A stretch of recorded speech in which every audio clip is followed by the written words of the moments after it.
Praise the lord. ఈ దినము కొరకు సిద్ధపరచబడిన దేవుని వాక్యము కీర్తనల గ్రంథము 33వ కీర్తన 12వ వచనం. యెహోవా తమకు దేవుడుగా గల జనులు ధన్యులు, ఆయన తనకు స్వాస్థ్యముగా ఏర్పరచుకున్న జనులు ధన్యులు. ప్రభునందు ప్రియులారా, ముందుగా మీకు హృదయపూర్వక వందనములు తెలియచేస్తూ ఉన్నాను. ఇక్కడ కీర్తనాకారుడు ధన్యతల గురించి మాట్లాడుతున్నాడు. అంటే ఆశీర్వాదం. నీ జన్మ ధన్యమైపోయింది రోయ్ అంటారు. ఒక మనిషి మరొక మనిషిని జన్మ ధన్యమైపోయిందంటే అయిపోయినట్లేనా? లేదా ధన్యోస్మి అని పలికితే మనం అంత ఆశీర్వాద భక్తులం అయిపోతున్నామా? కించిత్ ఆలోచన చేయాలి మనం. యెహోవా తమకు దేవుడుగా గల జను ధన్యులు. రెండు విషయాలు చెప్తున్నాడు. ఎవరు నా దేవుడు ప్రభువు యెహోవా అని భావిస్తారో, దేవుడు కూడా ఎవరిని తన సంపదగా సొత్తుగా చేసుకున్నాడో అటువంటి వారు ధన్యులవుతారు. ఈ మాట గుర్తించండి పిల్లలు. ఒక మనిషి మరొక మనిషిని దీవించినంత మాత్రాన ఆశీర్వాదం ఉంటుందనుకుంటుంది అపోహ.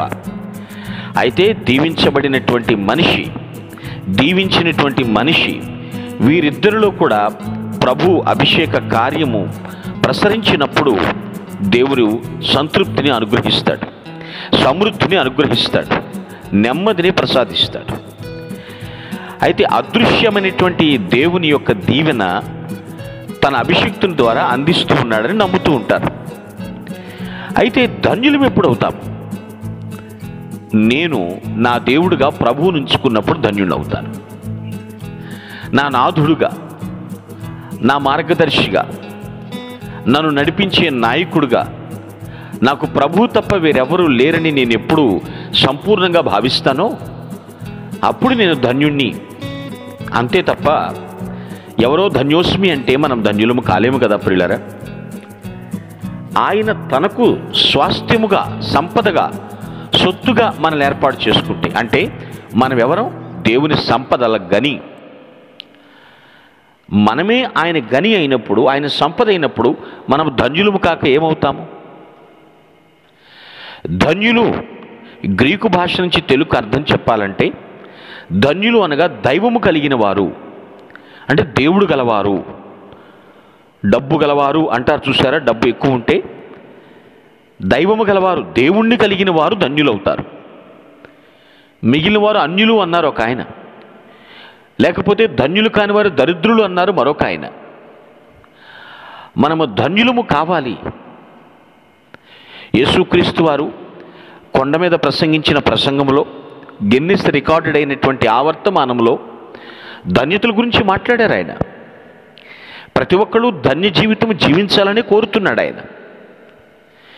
నీ జన్మ ధన్యమైపోయింది అని ఒక వ్యక్తి పలికినట్లు కాదు, కానీ ప్రభువుని మనం ఎప్పుడైతే ఆయనే నా దేవుడు, ఆయనే నా సమస్తం అని భావించి జీవిస్తామో అప్పుడు మనం ధన్యులమవుతాం.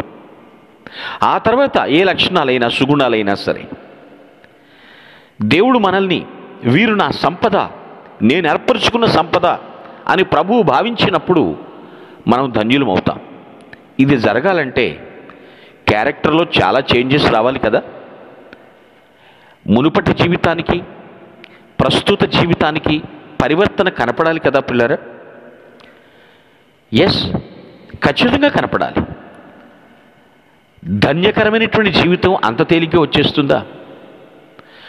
చాలామంది ఈజీగా ప్రార్థిస్తారు, లార్డ్ బ్లెస్ మీ, ఓ లార్డ్ బ్లెస్ మీ, సఫిషియెంట్గా, అబుండెంట్గా నన్ను బ్లెస్ చేయండి అంటారు. ఎలా వచ్చేస్తుంది బ్లెస్సింగ్ అనేది? పిల్లలు, ఎవరో మన నెత్తి మీద చెయ్యేసినంత మాత్రానో, లేకపోతే మరొకరు మరొక వచ్చినని పలికినంత మాత్రమో కాదు. నీవు ప్రభువుని దేవుడుగా సంపూర్ణంగా హృదయంలో కొలువు చేసుకున్నప్పుడు, నిన్ను ఆయన తన సొత్తుగా, తన సంపదగా భావించినప్పుడు, ఎవరైనా తన సంపదను పాడు చేసుకుంటారా? కాపాడుతూ ఉంటారు. సంపదను కాపాడుతూ ఉంటారు. దేవుడు మనల్ని కాపాడుతూ ఉంటాడు, భద్రపరుస్తుంటాడు, ఏ హాని కలగకుండా తప్పిస్తుంటాడు. అప్పుడు మనం ధన్యులము కామా? మరి దేవుని చేత మనము ధన్యులము పిలిపించుకోవాలి. నా ప్రజలు ధన్యులు, నేను వారికి దేవుడను, వారు నా సంపద అని ప్రభువు భావిస్తాడు.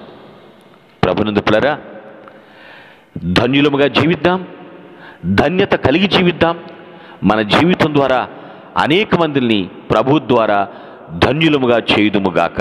మీ కొరకు ప్రార్థించుటకు మేమెల్లప్పుడూ సిద్ధం. Praise the lord. ప్రభు నామమున మీ అందరికీ వందనములు. ఈ మా సందేశముల ద్వారా మీరు ఆశీర్వదింపబడినట్లయితే మీ తోటి వారికి షేర్ చేసి దేవుని రాజ్య సువార్తలో మీరు కూడా పాలుభాగస్తులు కావాలని ఆశిస్తున్నాం. మొదటిసారిగా ఈ ఛానల్ను చూస్తున్నట్లయితే మా ఛానల్ను సబ్స్క్రైబ్ చేయండి. వీడియోలు నోటిఫికేషన్ రూపంలో పొందుటకు బెల్ బటన్ని ప్రెస్ చేయండి. God bless you.